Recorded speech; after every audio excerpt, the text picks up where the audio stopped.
જામીન આપણે નથી આપણે એમના બધાના ગુનામાં એને માફી માંગેલી છે. હવે પછી હું કોઈ ગુનો નહીં કરું, હવે પછી આવું કંઈ કૃત્ય નહીં કરું, એટલે એને જામીન નથી મળતા. અને એના લોકો કોઈ સોશિયલ મીડિયામાં કોઈ સુરત બાજુને એકાદ ઢાળેલ ભાળેલ છે એને કહી દેજો, તારી તાકાત હોય તો ડેડિયાપાડામાં આવીને ચંપાબેનને અપમાન કરી જોઈએ. આ આદિવાસીના બેટાઓ જીતતા છે.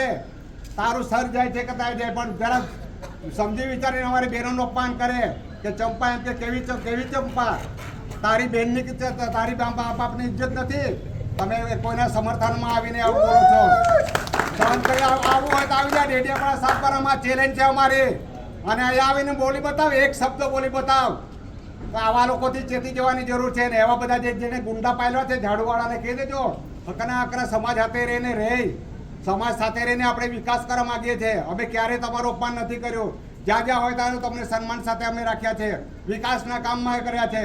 અને એ સુદાન ગઢીને કહી દેજો કે ભાઈ એક વિસાવર જીત્યો છે, કાન પીસળાનો એક પગ તૂટી જાય ને તો ભૂપેન્દ્ર સરકારનું કંઈ ગતિવિધિ ઘટી નથી જવાની. એટલે આ તાકાતથી એની બમણીથી અમે વિકાસના કામો કરીએ છીએ.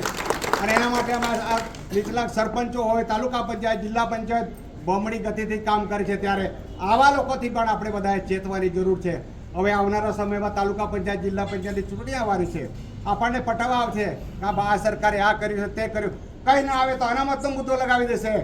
કોઈ અનામત નરેન્દ્રભાઈ છે ત્યાં સુધી કોઈની અનામતને હટાવવાની તાકાત નથી.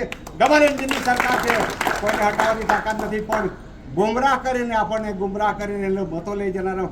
બીજી વાત બોખલા એક સારી છે ખબર, 28 તાલુકા ગ્રામ પંચાયતની ચૂંટણી થઈ, તેમાં એના 2-3 લુખ્ખા ચૂંટાઈને હારી ગયો, એટલે બોખલાઈ ગયો. અને એ બોખલાવટ પ્રાંત કચેરીમાં કાઢવા ગયા.